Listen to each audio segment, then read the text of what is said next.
is conform. Conform means to change, to divert, right? Conformation. Conformations means what? Changings, diversions. What to change? See, about 99% of the organisms, they cannot establish homeostasis on their own. See, you have learnt about warm-blooded animals and cold-blooded animals. Right? So warm-blooded animals, they are called as what? Homeotherms, and cold-blooded animals are called as poikilotherms. You have come across these terms in your lower classes, right? So warm-blooded animals are the ones which can tolerate and which can maintain their body temperature on their own, right? No matter whatever the temperature outside the body is. Right? But in the case of cold-blooded animals, poikilotherms, so they cannot, the temperature of the body also varies along with the temperature outside. So, conform means what happens here. Why did I tell you about poikilotherms is because poikilotherms are coming under conformers. So only about 1% of the animals they can be considered under regulators, whereas about 99% of the plants and animals, they cannot maintain their body temperature or osmotic concentration on their own. So, but still, how do they survive? It is because the body temperature or osmotic concentration also will change with the changing environmental conditions. So that is how they will adjust to their ambience. Ambience means their external environmental condition. By changing the body temperature, by changing the osmotic concentration. Osmotic concentration of the body inside the body of the organism should match with the osmotic concentration outside if it is an aquatic living organism, right? So isotonic solution should be formed. So only then this organism can survive. Otherwise, you know what happens. Hypotonic solution. So you know already osmosis, about endosmosis, exosmosis, all that you have learned. I hope you can imagine and try to come to a conclusion what happens if the osmotic regulation is not properly done. So similarly, the body temperature as well. Such organisms, as I told you, they are called as conformers, right? So thermoregulation is energetically an expensive process. See, I told you, many of these organisms, they cannot maintain their body temperature, especially the small organisms. Like if you consider a rat, if you consider a small rat, so if you consider that organism, it cannot maintain the body temperature very efficiently when compared to a bigger living organism. This is because this maintenance of body temperature, or in other terms thermoregulation, is energetically expensive, and it is actually a function of, it is directly proportional to the surface area of the body. It's energetically expensive for many organisms, particularly for small organisms, especially like hummingbirds and shrews. Shrews anta helidre small mouse, right? So yake anta helidre heat loss and heat gain is a function of surface area, as I told you. It's a function of surface area. When surface area is more, and when surface area, especially in the small organisms like shrews and hummingbirds or sunbirds, the body is so tiny, but surface, when compared to the volume, total volume of the body compare madidre, surface area is much more higher, the heat loss will be very fast.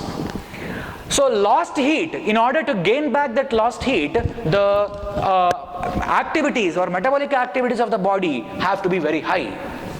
Once heat loss aitu anta helidre, heat loss is so faster in these smaller organisms because surface area is more than compared to the volume of the body. Ashtondu heat onde sala loss adaga, once again when it has to gain that lost heat, it has to be very much active, and lot of or high rate of metabolism has to be exhibited by the organism, and that is why it is thermoregulation is said to be what?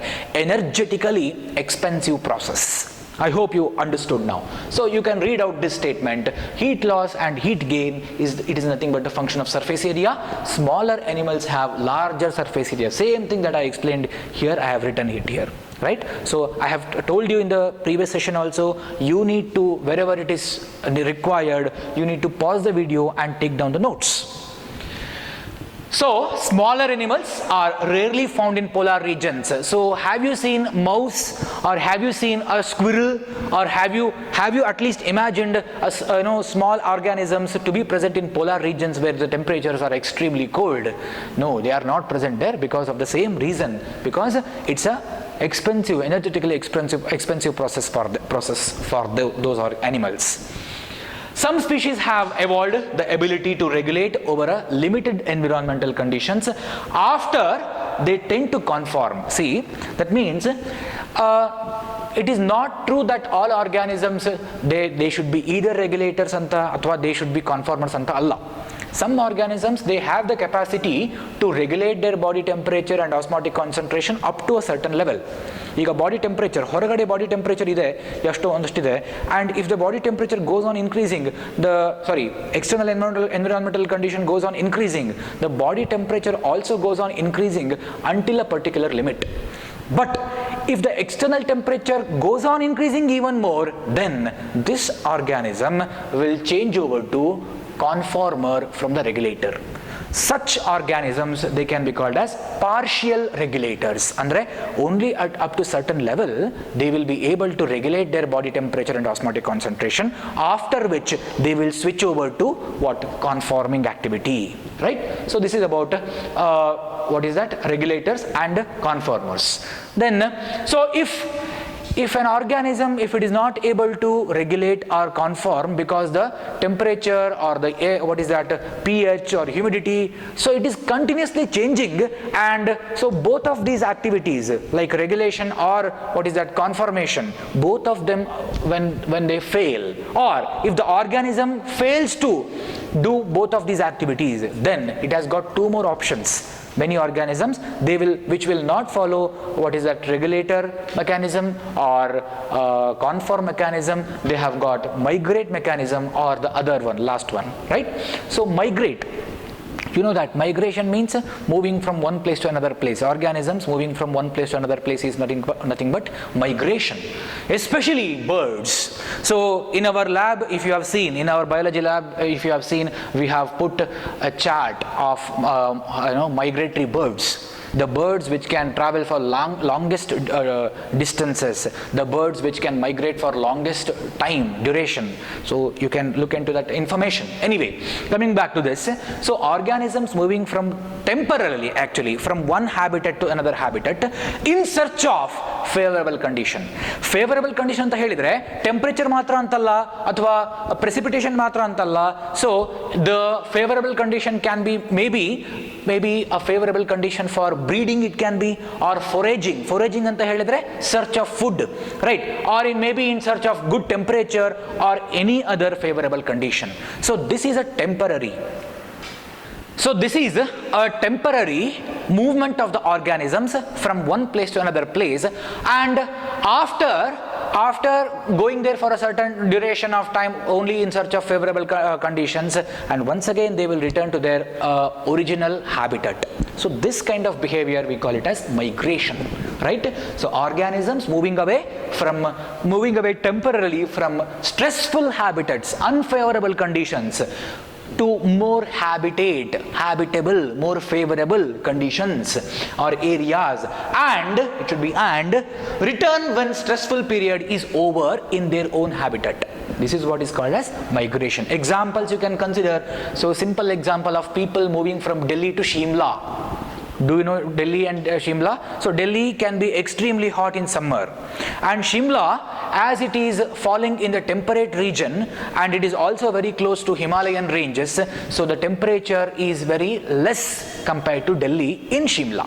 That is why, so people, if they have commutability between these two places, so obviously they will move to those places where the temperature is low, to escape from scorching temperature, right? Yes. And another example, a very important example here, thousands of birds from different extreme cold temperate countries like Siberia, thousands of species of birds, every year they migrate to this national park, Keoladeo National Park, located in Bharatpur, Rajasthan. So especially in the winter season. Okay, so in order to escape from the extreme cold conditions which are exhibited in countries like Siberia or many other Middle East countries, right? So this is one example for what migration of birds, migratory birds, right? Next one, suspend. I told you, if an organism is not able to regulate or if it is not able to conform, then it will have to depend upon either migration. Of course, it is not possible for the plants, right? Or in the case of plants also, this is applicable. They have to suspend their activities, suspension. So what does the meaning of this? Some organisms, so if at all they cannot cope up with the unfavorable conditions imposed on them by the environment, they will just suspend their activities. They will become dormant. You have come across this word in the previous year, dormancy, seed dormancy, bud dormancy, isn't it? So they will suspend, they will cancel ಎಲ್ಲ ಕಾರ್ಯಕ್ರಮಗಳನ್ನು ಸ್ಥಗಿತಗೊಳಿಸಿ ಸುಮ್ಮನೆ ಕೂತ್ಕೊಳ್ತವೆ ತಣ್ಣಗೆ. Okay, so this is what is called as suspension. So when these organisms do so, what happens in the body of the living organism is that, so all these metabolic activities, they will be halted. Very low level of metabolic activity, so organism will be in a condition of deep sleep, right? When you sleep in the night time, so the metabolic activity of your body will be much lesser, much more lesser than compared to active hours during the day. It is an obvious thing. The same thing here, but here these organisms, they will not sleep because of their laziness like you do, isn't it? So they want to escape from the stressful conditions and they want to save their energies for the favorable conditions which will come later after the stressful conditions. So they will tend to reduce their biological activities and thereby reducing the rate of their body metabolic activity, body metabolism. So examples, different examples we will consider here. First example, see, suspend, especially the examples of this suspension. There are 4 different examples and this can be a very important question for 3 or 4 marks, 2 or 3 marks, right? So note it down. So here examples for this is formation of thick-walled spores. You have learnt about the which one? Plasmodium in slime molds. You have learnt about different fungi. You have learnt about algae. You have learnt about sponges. You have learnt about bacteria, right? Many of these lower organisms, they tend to form spores. And spores are nothing but what? Spores are a kind of specialized cells which will overcome the unfavorable conditions and they will start germinating once again when the favorable conditions will be coming. Unfavorable condition iddaga sumne kootkoltave because there is a wall formed around them and this is what is called a spore, and this spore will be there, it will be in living condition, it will be viable, it has the capacity to germinate once again when the favorable conditions come. Hagadre favorable condition yaudu? Favorable condition will be different for different organisms, right? For some it can be very high temperature, for some it can be low temperature, for some it can be water, it can be moisture, right? For some it can be acidic environment, for some it can be basic pH. So like this, the favorable conditions vary from one organism to another organism. So here development of thick-walled spores in bacteria, fungi and many lower plants as well. So in lower plants, best example you can give bryophytes. In the case of bryophytes, you have seen formation of gemma cups within which gemmae are formed. Mercantia example you can give. So that is one thing. Now going for the next type of suspension activity shown in higher plants. So higher plants very intelligently they deal with this unfavorable conditions by undergoing a condition or a sleeping condition, resting phase called dormancy, where there is a reduced metabolic activity can be seen. So dormancy of the seeds or dormancy of the buds or dormancy of any other vegetatively reproducible organs of the plant body is just to overcome the unfavorable conditions. So that is what is called perennation. So these vegetative structures, they not only serve as a means of perennation. Perennation means propagation, right? Besides for germination.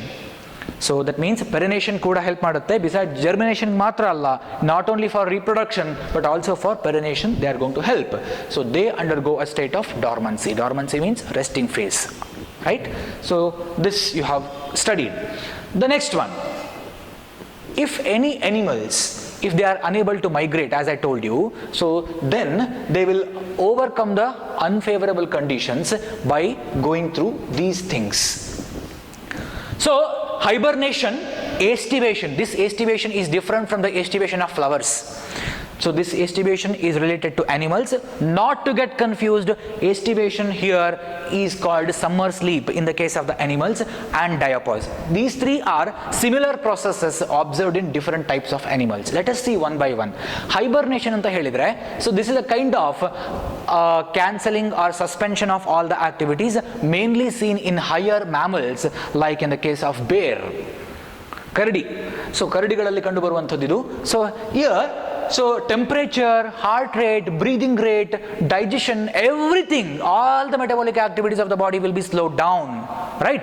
As a result of which conservation of energy takes place in large amounts, and so this, in extreme cases or stressful conditions, the bears undergo this one, right? So this is what is called as winter sleep. Idakke ನಾವು torpor ಅಂತ ಕೂಡ ಕರೀತೇವೆ. This torpor, it is not used. Winter sleep ಆಗಿರಬಹುದು, torpor ಆದರೂ ಆಗಿರಬಹುದು. This is not used in your syllabus or in textbook. Just for your understanding, I have given it here. Okay? So what you need to remember is hibernation. Example is bears. So what is hibernation ಅಂತ ಗೊತ್ತಿರಬೇಕು ಮತ್ತು example ಯಾವುದು? Bear ಅಂತ ಗೊತ್ತಿರಬೇಕು. Then aestivation means, see, this is very much similar to the hibernation. This is called winter sleep, this is called summer sleep. Andre tumba ಚಳಿಗಾಲದಲ್ಲಿ ತುಂಬಾ cold temperatures ಇದ್ದಾಗ, so they will tend to go and rest in a warm place, right? This is for a long duration. So they say up to 6 months. 6 ತಿಂಗಳಗಳವರೆಗೆ ಈ organisms like ಬೇರ್, so it will not even heat anything, it will not excrete, it will not do any life process, it will just sleep at one place. It will just be idle at one place. This is what is called as hibernation. Aestivation ಬಗ್ಗೆ ಮಾತಾಡೋದಾದ್ರೆ, aestivation is also a similar process in different organisms like fishes and snails, lower organisms such as fishes and snails. But this mainly happens not in winter, it happens in summer. So this mainly takes place to escape from the extreme temperature, extreme high temperature conditions. That is a stressful condition for these organisms. In order to escape from high temperatures, these organisms, so they will go in search of cold places, moist places hatra hogi alli, so they will rest for some time, not for very long time as in the case of bear. Illi 6 ತಿಂಗಳಗಳವರೆಗೆ 6 months long time ಹೀಗೆ ಆಗುವುದಿಲ್ಲ ಇಲ್ಲಿ. They will rest for a short duration and once again they will come back to their life processes. And during this resting period, the metabolic rate of the body will be reduced, as a result of which, so they will also cool down their body and escape from what? Extreme scorching heat conditions or stressful heat conditions. This is aestivation. Examples are fishes and snails. Then diapause. Diapause is also a kind of suspension activity that can be observed in some insects and also mainly in some species of zooplanktons. Zooplanktons are the organisms, they are the very small insects which are found to be floating on the surface of the water. You have come across these two terms, phytoplankton, zooplankton. Phytoplankton plankton anta helidre small plants, so which are found to be floating on the surface of the water, they are called phytoplanktons. Zooplanktons are the different animal species, different insects, small insects found to be floating on the surface of the water. So in some species of the zooplanktons, diapause can be seen, so especially which are found in some small lakes or in ponds, right? So let us look at, I hope you have understood the 4 different types of what responses of these different organisms shown to different stressful conditions. So which are those? First one is regulate, second one is conform, then migrate, and the fourth one will be what? Fourth one will be suspend, right? Now let us look at this graph. diagrammatic or graphical representation of organismic responses to stressful conditions. Right? So this is the internal level, that is maybe temperature level, maybe osmotic concentration, that is inside the body, and this is external environmental condition. It can be either the temperature or osmotic concentration, pH, etc., etc. Right? So in the case of regulators, if you see, look at the regulator. If the temperature of the body, internal body temperature, maybe 10, 20, 30, 35, approximately 37 anta tilkoli. So if it is 37, it will be maintained at the same range throughout, no matter what is the external environmental condition, no matter how high or low is the external environmental condition. So that is maintained constantly. This is homeostasis that is exhibited by regulators, right? So they will never change. And I told you there is another category which comes in between the conformers and regulators, which can regulate their body temperature and various inner environmental condition up to certain range, after which they tend to conform. And such organisms, they are called as partial regulators. You can look at this blue graph. So partial regulators, they also correspond with the, if the external level increases, level of temperature or whatever it is, if it increases, so here also, it also corresponds with this, right? So that means there will be no change, and after which they will become what? Conformers, right? They are called as partial regulators. And conformers, they keep on changing with the external environmental conditions. They are called as conformers. So this is nothing but diagrammatic representation of what already you have learnt under 4 different headings. Okay? In the next class, we will study about adaptations in organisms.